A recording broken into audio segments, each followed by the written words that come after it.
Jack slowly woke up from a long and deep sleep. As he opened his eyes, he felt confused and unsure where he was. He slowly got up and placed his elbow on the ground to support his upper body. His eyes rested, and he slowly remembered all that had happened. The dimensional jump, the creatures, this cave. It was a lot to take in. Fortunately, it seemed like nothing had happened while he was asleep. The boulder was still blocking the entrance, and his makeshift leather bed was still fully intact.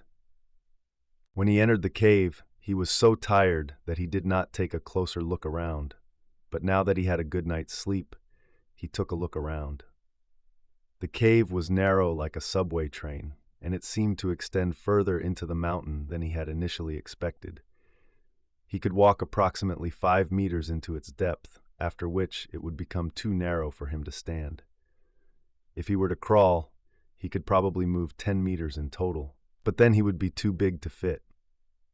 I should be more careful next time, he thought to himself, and wondered if there were snakes or dangerous insects in this area.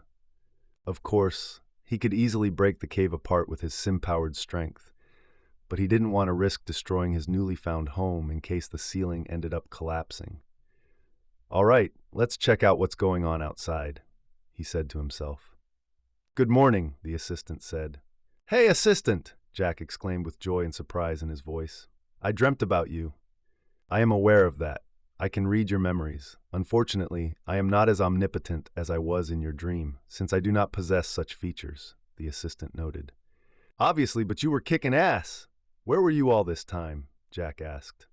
I had to go into sleep mode and recharge since unexpected events occurred during the dimensional jump. It seems that the trajectory of this planet in relation to its solar system had been slightly altered over the past 5,000 years, which was not within my expectations. I assume that such a situation was caused by asteroid impacts that have occurred in the past or any other external intervention.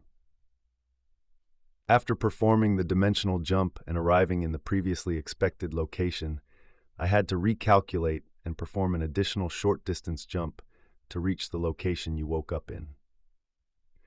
This did not require excessive energy due to the close proximity, but it exceeded the energy I had reserved for the jump. I also had to compromise slightly, which forced me to drop you from a height of approximately 10 meters instead of placing you safely above ground. The assistant explained. That would explain all the pain I felt when I woke up. Well, you did your best, and we were lucky that all the bets paid off at all, Jack said aloud while pacing around his cave, enjoying having a conversation with someone else after years of isolation. I have read your memories and am aware of all that happened since you arrived on this planet. While you had incredible luck, you also executed exceptionally well and managed to be well fed, protected, and even discovered an appropriate shelter. The fact that you were able to handle sim energy this naturally was beyond my expectations, the assistant said. I got really lucky with the dead creature, since I would not have had any food otherwise, Jack responded. That is certainly the case, and I must say that you have also taken incredible risks during your trip across the plane, since the creatures that you have seen are incredibly dangerous. The humans on this planet, according to my latest knowledge, avoid this area entirely and generally refer to it as a death trap. While things might have changed in the past 500 years, I am not aware of any adult creature ever having been killed by humans, since they are that dangerous. Their skin is as tough as metal armor, and their speed is so fast that it can easily kill an army without them being able to organize and respond, the assistant warned. I saw many of them, but they were far away. I kept my distance to be safe. I saw their freakish movements, too. They looked like someone kept messing with the play controls, sometimes being ultra-fast and sometimes super slow, Jack said. You were right not to engage them in any way. Even the small creature that you found dead would have been lethal if it was healthy. Under normal circumstances, these monsters can sense humans within a distance of approximately 500 meters, even if their vision is obstructed. I do not have any data on how far their vision reaches in this fog, but normal humans only have a vision of 100 to 200 meters in this area, and with the creatures generally sensing them first. As a result, humans are usually killed before they even notice anything, the assistant explained. I see. I'm glad I have such good vision then. It allowed me to stay clear from any danger, Jack said. Yes, you were able to properly utilize sim energy to heal your body and have even managed to use it in a proactive way. I can tell that none of your organs are in danger of toxicity and that your body seems able to tolerate high-density energy exceptionally well. Based on my data, you should normally only be able to store some sim energy in certain parts of your body in low quantities, whereas the exact location would depend on your particular genetic modification. In your case, I do not detect any such restriction, and you even seem to be able to condense sim energy and concentrate it to a high level, the assistant said. Yes, I tried to go by intuition and ended up meditating and circulating the energy however it made sense to me. If I condense the energy in a body part, then this part gets strengthened. If you saw my memories, then you know how easy it was to slam through the rocks and dig for water. Absolutely incredible, Jack exclaimed. Yes, this was a fascinating display of what high-density sim energy is capable of. Based on my records, this level of strength is seen in creatures as well, since they utilize high-density sim energy naturally. But it is curious that a human body has that potential, the assistant added. But didn't you say that there are millions of ability users on this planet? Some of them must have super strength, right? Jack wondered. Storing sim energy in the body is usually limited. To gain significant strength, sim energy would need to be stored in larger body areas, such as an entire arm or an entire leg. Just strengthening one muscle is not enough, since the bones, skin, and flesh would not be able to handle that force and would simply rip apart. Because you strengthened your entire body, you could break rocks without injuring yourself. According to my records, body strengthening typically takes a different form with more isolated features. Examples include condensing sim energy in the joints to increase arm speed or in the skin to create armor. There are very few recorded ability users who can display general strength like yours. Eyesight or hearing enhancements are more common and broadly useful in various occupations, while the most sought-after sim energy abilities are those that store energy in certain parts of the brain, leading to more versatile abilities that surpass normal bodily limits, the assistant explained. Is that where the explosions and teleportation come in? So what's my ability? Jack asked expectantly. That is correct. Storing sim energy in the brain can give rise to such abilities for some people. As for your ability, it typically depends on which part of your body can handle sim accumulation without toxicity. However, from what I can see, you do not have that restriction. I can only hypothesize why. Possibly because you were exposed to sim energy as a sperm cell in your original dimension and also in outer space. That might have introduced factors that do not exist here, the assistant concluded.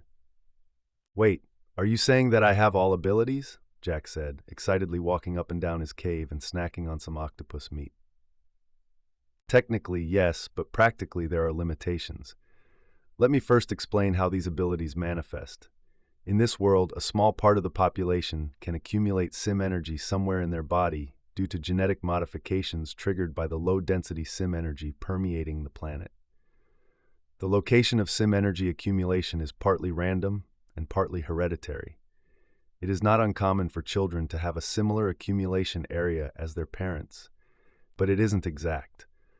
According to my data, eugenics is widely practiced by many governments for that reason, but merely accumulating sim energy is only the first step. Turning this physical feature into a workable ability is a separate challenge, and some areas may not lend themselves to creating abilities, the assistant explained. Wait, so abilities are created? I thought you could just shoot fire because you have the energy, Jack said, disappointed. That is where the limitation appears. Imagine creating an ability like creating a technique. Having 2 legs does not mean you know how to execute a spinning back kick. Such a technique must be developed based on the structure and limits of human legs and hip movements. Abilities come about the same way. Once you identify the sim accumulation location, it's up to creative insight to see what can be done with it, the assistant said. Does that mean one person can have many or no abilities with just one affected area? Jack asked. Exactly. Returning to the martial arts example, someone with well-trained legs might learn 100 different kicks, while someone with a very developed finger might not learn anything at all, the assistant responded. Got it, so what's a useless ability then, and how do you learn good ones? Jack asked. A useless ability could be a person that can only accumulate sim energy in the fat deposit of his right buttock. It would be challenging to make use of such a location in any meaningful way, which is why body accumulations are regarded as giving rise to the most useless of abilities, while brain accumulations are very sought after. It is also the reason why many families practice eugenics and aim to retain and strengthen their power by growing improved offspring with desirable traits. They also often keep secret training methods and documentation on the abilities to avoid them from leaking to the public. In this world, abilities are the most sought-after intellectual property. Two people with the same sim energy accumulation area might be worlds apart in their abilities just because of the knowledge and training one has received. Abilities can only become useful with proper knowledge and training in this world, the assistant explained.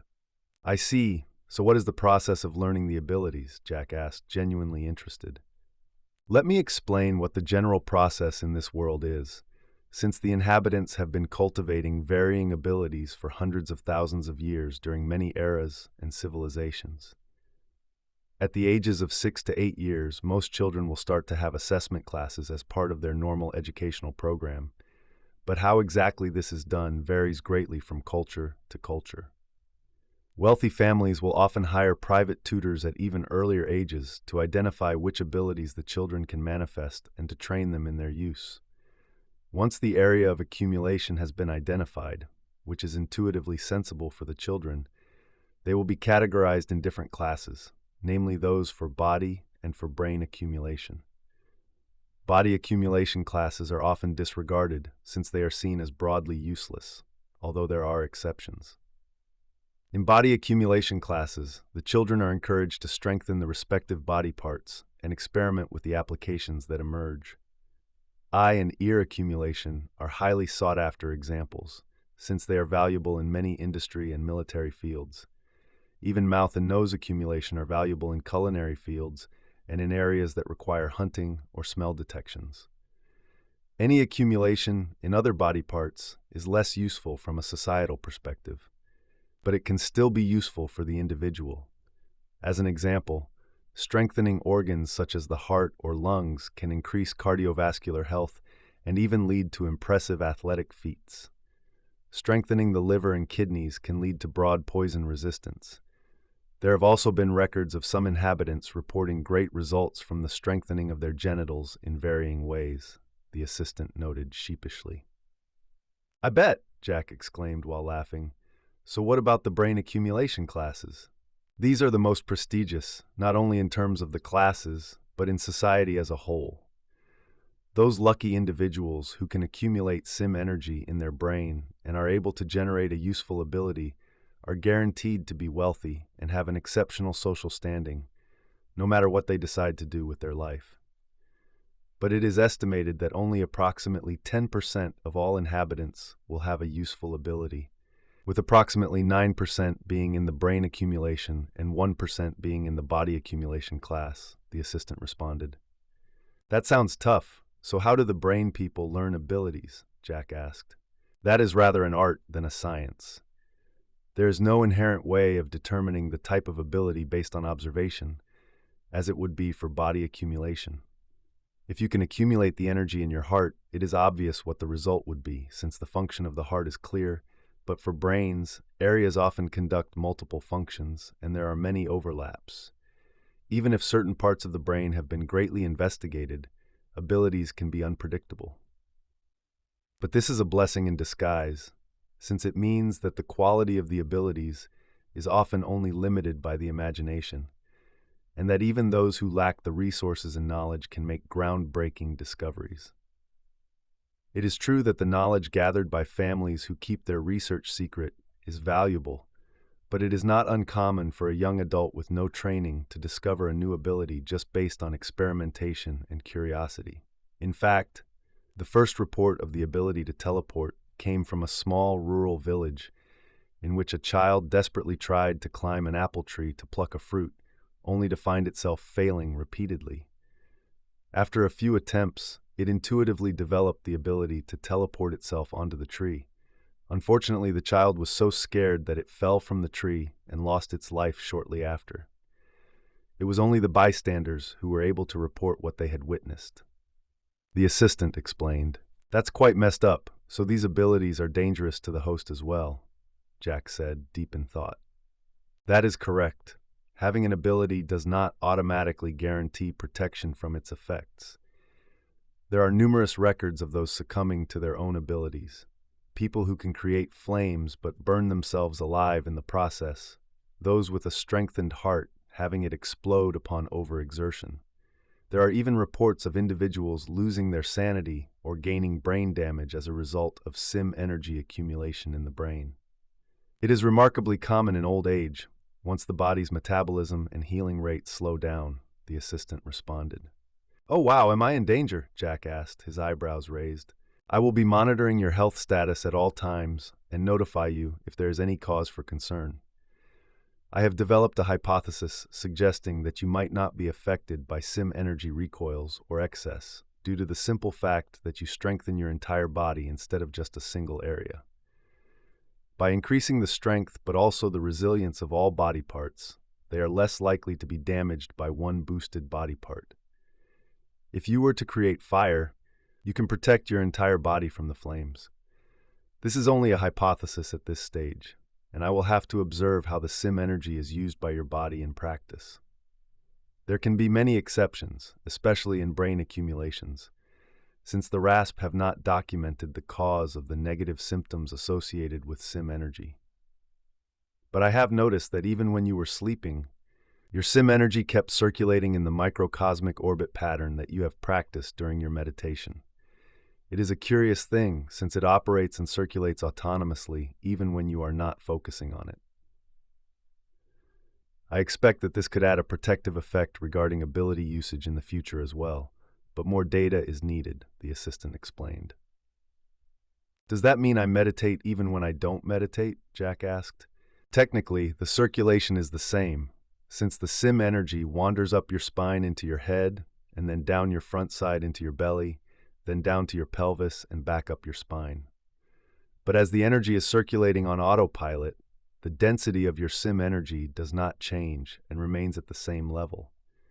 If you consciously circulate, as you have done during our conversation, then the density increases. So I am recommending that you continuously increase the density of the SIM energy, since I cannot measure any adverse effects, but can track an increase in strength. I also postulate that it protects you in various ways against external and internal ability use," the assistant explained. "Got it. I actually enjoy the meditation, so I'm glad that it's helpful," Jack said as he drank water from his leather bag. "So, let's get going and see if we can find a city and some clothes. These leather pants look absolutely horrendous, and I smell like fish all over. How far are we from the next city?" "Since my data is 5,000 years old, I have no information on the current state of human civilization on this planet. Due to the emergency situation upon our arrival, I also had to send you to a location that is much closer to the center than I had originally anticipated. According to my calculations, we are approximately 1,500 kilometers away from the nearest low-density SIM energy region. If you were to walk this distance, then it would take at least a month or more to leave this high-density zone. But I cannot predict how far the next city will be from here," the assistant explained. "I think I can strengthen my legs and just jump there in a few days. Shouldn't that work?" Jack asked. "Theoretically, that would be possible, but I suggest that we first walk and give you enough time to practice your abilities before using them for prolonged periods. If you were to sprint or jump for extended periods and then slipped up even once while not paying attention, you could be crippled or die on the spot. You can imagine it as driving a sports car at full speed in a crowded city. Mistakes are likely, since your reflexes are not trained for such high-speed movement. We should focus on two important things: dealing with creatures and building your abilities.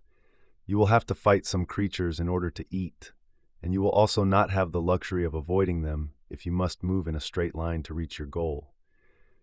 You will have to build your abilities in order to find a way to return to your home planet, since it will be important for dimensional travel.